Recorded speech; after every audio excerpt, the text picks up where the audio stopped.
nebo nějaká věc, která vás posune dál v příběhu, ale a všechno se to odehrávalo na takovým malým prostoru, takže vždycky bylo co dělat. To bude v článku vlastně všechno, asi to co popisuješ jako podrobněji, ne? Asi bych do toho neměl dál šťourat, ale Prey prostě bylo skvělý. A nejlepší hra? A nejlepší hra pro mě Resident Evil Revelations na 3DS. Zase, v Čechách to málo kdo pochopí, ale fanoušci série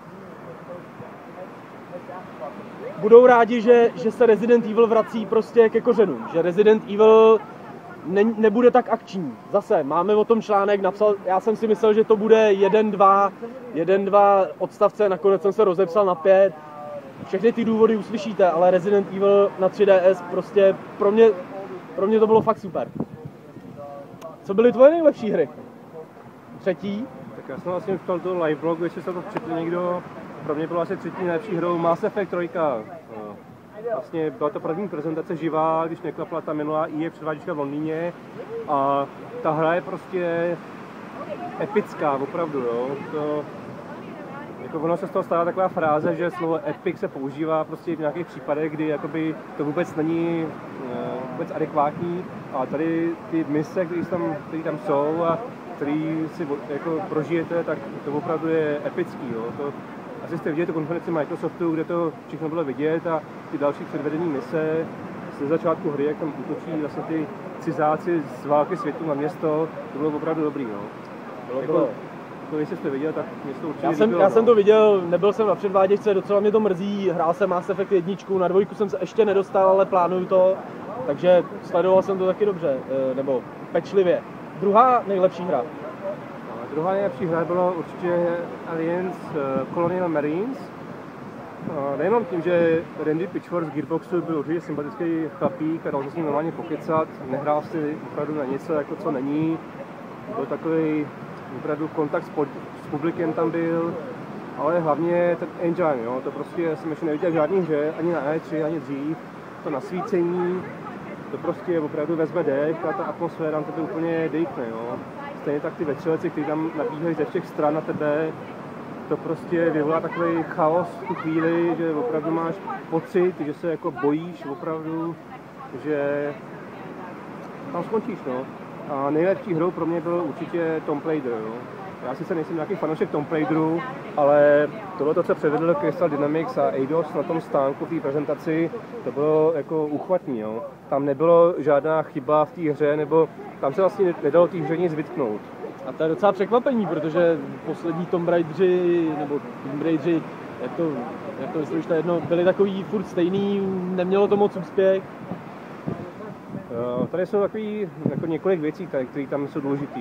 Tam prostě první věc, ta Lara tam je úplně taková zubožená a prostě každá rána, prostě, která v nás chytá, tak to úplně cítíš, jako, že ti to bolí, jo, tebe samotného. To je tak udělaný, že prostě úplně vedle mě tam sedí nějaký novináři a každou ránu, která ta Lara schytala, když někdo spadla nebo když něco podobného, tak prostě úplně začali brečet? Úplně začali prostě jako vzdychali s ní, jo. Další věc, která mě zaujala, ta Lara se prostě chová, má ty emoce normálně jako ženská, jo. Jako opravdu taková, povedlo se přinést prostě ty klasické ženské emoce, prostě znáš ze své manželky asi, když prostě je taková starostlivá o tebe, stará se o tebe. Stará se o tebe a prostě opravdu má takovou péči a další věc, ta dynamická hratelnost, jo, to prostě bylo opravdu výborný. Něco jako Incredible Machines, jestli si pamatuješ jako tu logickou 2D hru, samozřejmě. Tak to vlastně tady je 3D, takže vlastně ty nějaký krychle tam někam odplavávají, všechno začne hořet, všechno dynamicky reaguje a nejsou to nějaký skripty, jo, jako je to všechno dynamický a hele, já myslím si, že bys měl zastavit, protože pak už nebudeš mít co psát, ale Dobře, nejlepší hry jsme probrali, nejhorší hry jsme neprobrali. Takže... Nejhorší hry? No, co byla pro tebe nejhorší hra? Pro tebe osobně, když vybereš jakoby jenom jednu jedinou, abychom nějak neprodlužovali tady ten videoblog? Já nevyberu jedinou, já to, co vyberu, bude všechny ty hry, které se ovládaly, nebo ne ovládaly, ale kde se mířilo gyroskopama. Na Wii U nebo na PS Vita, tam, kde se mířilo gyroskopama, to znamená, že jste otáčeli takhle s 3DSkem nebo s tím PlayStationem. to je prostě tragédie, jako i ta přenosná konzole od PlayStationu, i to Wii U má úplně jiný klady a jiný přednosti, ale tohle to bylo fakt strašný, takže já jsem si tady napsal prostě Killer Streak, Pirate Game, Uncharted Gold. Uncharted Gold ne celá hra, ale přesně tyhle ty pasáže, kdy prostě já musím mířit, takhle to nefunguje prostě. Já jsem četl nějaký článek, že vlastně z Nintendo ten šéfík, ten jak se jmenuje, Miyoto nebo? Miyoto, to je jedno. Tak prostě, že jako by litoval, že nějak předvedl tu konferenci nějak špatně, to Wii U. Mně se to líbilo. Tebe se to líbilo? Mně se to líbilo. A jak to vlastně srovnáš s nějakým třeba s dojmem z toho PlayStation Vita, který si vlastně nemohl vyzkoušet na té konferenci Sony, protože tam byla velká fronta, kterou jsem stál asi 2 hodiny, ale můžete to potom vyzkoušet vlastně v Sony Boot poslední den ve čtvrtek.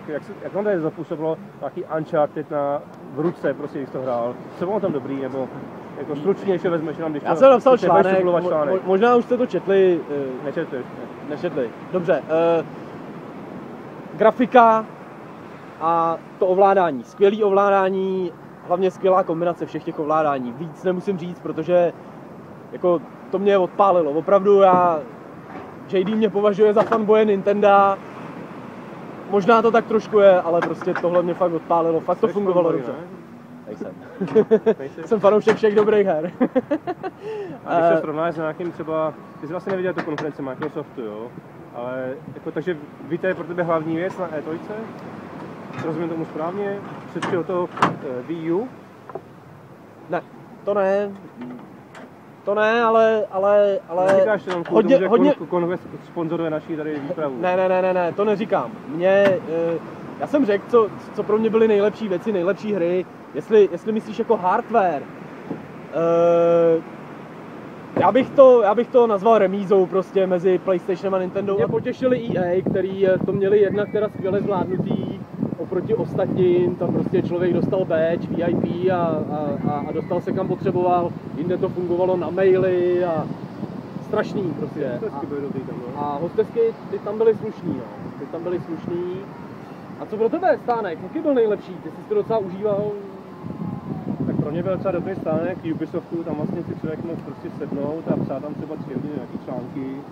Ale já bych to nějak nerozlišoval, je to velmi těžký říct, co je nejlepší, že jo? Jestli je nejlepší mít takový nějak profesionálně zvládnutou prezentaci nějaký hry, anebo jestli ten člověk nějak s tebou komunikuje nějak, jako třeba ten Gearbox nebo ty Hitmana novýho, jestli prostě ta upřímnost je lepší, nebo je ta profesionalita lepší, co ty si o tom myslíš? No, mně se nejvíc líbila prezentačka prostě Batmana, kde byla holka z Anglie, která tam skákala, řvala a no to bylo úžasný, takže ona to fakt uměla prodat a pak jsem šel... Nebylo to přehraný takový už moc? Nebylo, ona byla fakt skvělá jako. A pak jsem třeba přišel na Sony, kde ty lidi už vypadali hrozně unavený, a neuměli to prostě prodat, jako mě PS Vita jako odpálilo, ale ty lidi tam seděli a koukali, no. Takže vlastně celkově teda nelituji, že jsi jel na E3, že jsem tě vlastně oslovil, aby si jel a nelituji toho zážitku, který tady máš. No to rozhodně ne, protože jsi mě teda třeba párkrát jako rozesmál. Nečekal jsem od tebe jako od člověka, který má iPad, iPhone a je takový docela zapálený do toho, že... freak. Jo. Řekněme to tak, že třeba dneska ráno vyřkne větu iPhone je sračka. To jsem teda fakt nečekal, protože to jsem se smál na pokoji docela dlouho. A taky mě zaujalo, když si přišel k mému notebooku a takhle si mačkal na ten monitor a chtěl jsi jako otevřít nějaký soubor, nebo co to bylo? To je deformace taková. No, taková deformace, no. Takže myslíš, že pojede příští rok jako by tady na E3, nebo radši prostě budeš sledovat všechno doma, prostě z pohodlí svýho opravdě, pokud dostanu možnost, pokud nás třeba znova zasponzoruje Conquest nebo cokoliv jiného, nebo jakákoliv jiná společnost, nebo pokud prostě zjistíme, že minimálně ve 2 je to potřeba, protože jeden člověk je málo, tak nestichnu určitě, jako já myslím, že by to nestichne. Tak já budu velmi rád prostě. Já určitě budu velmi rád a pojedu. Nelituju toho. Takže se teda asi uvidíme na Gamescomu. Uvidíme se na Gamescomu. Jsme sice v LA, ale přijde mi to jako Vice City, který se teda odehrává v Miami, ale přesně ty hotely a ty kluby a naproti tomu ta pláž, kam se sjíždí, když si skočíte prostě do moře autem. Mně to přijde jako Vice City. Já nevím, já se cítím pořád jako Jako v GTAčku a rozhodně si ho znovu zahraju.